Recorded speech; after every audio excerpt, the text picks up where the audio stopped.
Hey guys, welcome back to the channel.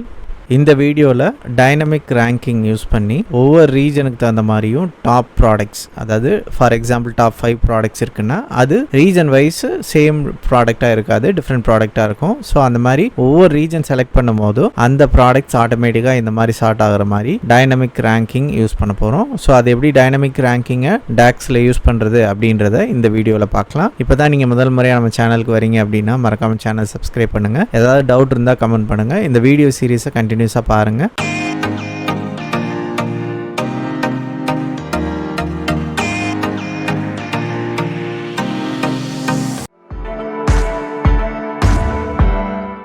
இந்த வீடியோக்கு நம்ம எடுத்திருக்க பிஸ்னஸ் சினாரியோ பார்த்தீங்க அப்படின்னா, ஒரு ரீட்டைல் கம்பெனி இருக்குது. அது டிஃப்ரெண்ட் ரீஜன்ஸில் இருக்குது. இந்தியா, யூஎஸ், யூகே, ஆஸ்திரேலியா, இந்த மாதிரி டிஃப்ரெண்ட் ரீஜனில் இருக்குது. ஒவ்வொரு ரீஜன்லையும் எந்தெந்த ப்ராடக்ட்ஸ் டாப்பாக வந்திருக்கு பேஸ்ட் ஆன் சேல்ஸ் அப்படின்றத நம்ம ஒரு விஷுவலில் ஷோ பண்ண போகிறோம். யூசர் எந்த ரீஜனில் இருந்து பார்த்தாலும் அவங்க ரீஜனுக்கான டாப் ப்ராடக்ட்ஸ் தெரியணும். ஒவ்வொரு ரீஜனை செலக்ட் பண்ணும்போது அந்த ப்ராடக்ட் ஆட்டோமேட்டிக்காக டாப் ரேங்கிங்கில் வரணும். இந்த பிஸ்னஸ் சினாரியோக்கு நம்ம எடுத்துக்க டேட்டா செட் பார்த்தீங்கன்னா லாஸ்ட் வீடியோவில் யூஸ் பண்ண சேம் டேட்டா செட் தான், product sales region data set. So இதில் நமக்கு date, customer details plus product details plus நமக்கு சேல்ஸ்க்கான ஆர்டர் டீட்டெயில்ஸ் எல்லாமே நமக்கு இதில் இருக்குது. அலாங் வித் தட் இதோட நம்ம கேலண்டர் டேபிள் யூஸ் பண்ணுறோம், தென் மெஷர் டேபிள் யூஸ் பண்ணுறோம். ஸோ இதோட ரிலேஷன்ஷிப் பார்த்திங்கன்னா சிம்பிள் தான், டைரெக்டாக டேட்டை மட்டும் கனெக்ட் பண்ணியிருக்கோம். யூஸ்வலாக ப்ராடக்ட் வைஸ் ரேங்கிங் கண்டுபிடிக்கிறதுக்கு என்ன காமன் அப்ரோச் என்ன அப்படின்றத இப்போ பார்க்கலாம். ஸோ நான் ஒரு மெஷர் க்ரியேட் பண்ணுறேன் ரேங்கிங்காக. ஸோ இதை ப்ராடக்ட் ரேங்கிங் அப்படின்னு மென்ஷன் பண்ணிக்கோங்க. Product ranking rank X table product table. இதுக்கு முன்னாடி நம்ம எல்லா ப்ராடக்ட்டையும் செலக்ட் பண்ணோம். ஸோ ஆல் கொடுத்துக்கோங்க. இது ப்ராடக்ட். தென் எதை பேஸ் பண்ணி பண்ணோம் அப்படின்னா சேல்ஸை பேஸ் பண்ணி. So total sales. ஸோ இப்போ நம்ம இதை வேல்யூ செக் பண்ணி பார்க்கலாம். ஸோ ஒரு டேபிள் க்ரியேட் பண்ணிக்கோங்க. Total sales, product ranking, product. So நமக்கு இங்கே ஒரு ரேங்கிங் கிடச்சிடுச்சு. நெக்ஸ்ட் ஒரு ஸ்லைசர் ஆட் பண்ணிக்கிறோம். ஏன்னா நம்ம ரீஜனை செலக்ட் பண்ணுவோம் இல்லையா, அதுக்காக ரீஜன் ஸ்லைசர் ஒன்று ஆட் பண்ணிக்கோங்க. ஓகே. ஸோ இப்போ நம்ம ரீஜனை செலக்ட் பண்ண நமக்கு இங்கே ரேங்கிங் மாறுது. ஸோ இதுதான் நமக்கு தேவை. ஸோ ப்ராடக்டை அந்த ரீஜனுக்கு தகுந்த மாதிரி ரேங்கிங் பண்ணோம் அப்படின்றது தான் தேவை. பட் ஸோ இந்த ஃபார்முலா கரெக்டாக அப்படின்னா இல்லை. ஸோ இதில் சின்ன மிஸ்டேக் இருக்குது. ஸோ அது என்னன்றதை கரெக்டான டாக்ஸ் டிரைவ் பண்ணிவிட்டு நான் உங்களுக்கு சொல்கிறேன். ஓகே. ஸோ இப்போ நம்ம இதை கரெக்டான அப்ரோச் ஃபாலோ பண்ண போகிறோம். ஸோ இதை ஹெடர் மட்டும் சேஞ்ச் பண்ணிக்கலாம். ஹெடர் ஆட் பண்ணிக்கோங்க. ரேங்கிங். ஓகே. சேம் அப்ரோச் தான். இதை டூப்ளிகேட் பண்ணிக்கோங்க.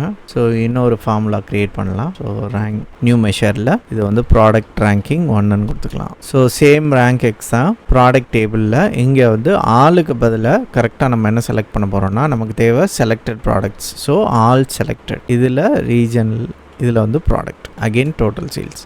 இங்கே நமக்கு தேவையான ரேங்க் என்ன ப்ராடக்ட் செலக்ட் ஆகிருக்கோ அதுக்கு தகுந்த மாதிரியான ரேங்கிங் மட்டும்தான். எந்தெந்த ப்ராடக்ட்லாம் செலக்ட் ஆகிருக்கோ அதை பேஸ் பண்ணி மட்டும்தான் நம்ம ரேங்கிங் பண்ண போகிறோம். ஸோ மற்ற இதெல்லாம் தேவையில்லை. பட் ஆல்னு கொடுக்கும்போது அந்த பேஜ் ஃபில்டரில் உள்ள எல்லாமே இக்னோர் ஆகிடும். ஸோ நமக்கு அப்படி தேவையில்லை. நம்ம செலக்டட் ப்ராடக்டை மட்டும்தான் ரேங்க் பண்ண போகிறோம். ஸோ அதுக்காக தான் ஆல் செலக்டட் கொடுத்துட்டேன். ஸோ இப்போ இந்த ரேங்க் ஒன்று இந்த ரேங்க்குள்ள ரீப்ளேஸ் பண்ணலாம். ஸோ இப்போ இந்த ரேங்க் 1ன்றதை சார்ட் பண்ணி பாருங்கள். ஸோ இங்கே பார்த்தீங்கன்னா யூகே செலக்ட் ஆகிருக்கு. இங்கே பிரிண்டர் ஃபஸ்ட்டு, அகெயின் இங்கேயும் பிரிண்டர் ஃபஸ்ட்டு. ஸோ எந்த சேஞ்சஸுமே இல்லை. ஸோ ரேங்கிங் கரெக்டாக தான் இருக்குது.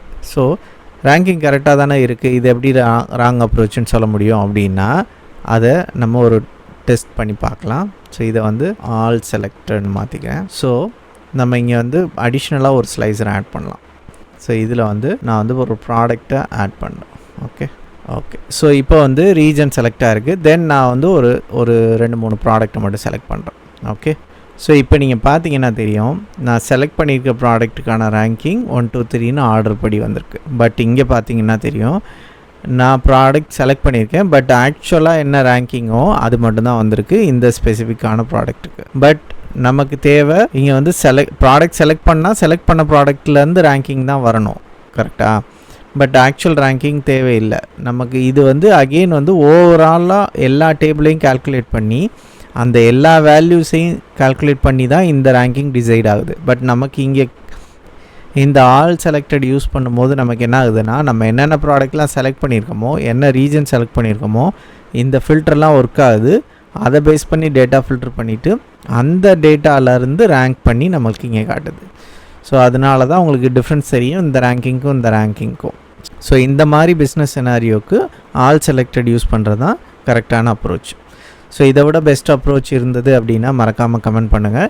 இல்லை நான் பண்ணதில் ஏதாவது மிஸ்டேக்ஸ் இருந்தால் அப்படின்னாலும் ஹைலைட் பண்ணுங்கள். இந்த வீடியோவில் டைனமிக் ரேங்கிங் யூஸ் பண்ணி ஒவ்வொரு ரீஜனுக்கும் டாப் ப்ராடக்ட்ஸ் எப்படி ரேங்க் பண்ணுறது அப்படின்றத நம்ம பார்த்தோம். இந்த வீடியோ உங்களுக்கு யூஸ்ஃபுல்லாக இருந்தது அப்படின்னா மறக்காமல் லைக் பண்ணுங்கள். ஏதாவது டவுட் இருந்தால் கமெண்ட் பண்ணுங்கள். நெக்ஸ்ட் வீடியோவில் பார்க்கலாம். தேங்க்யூ.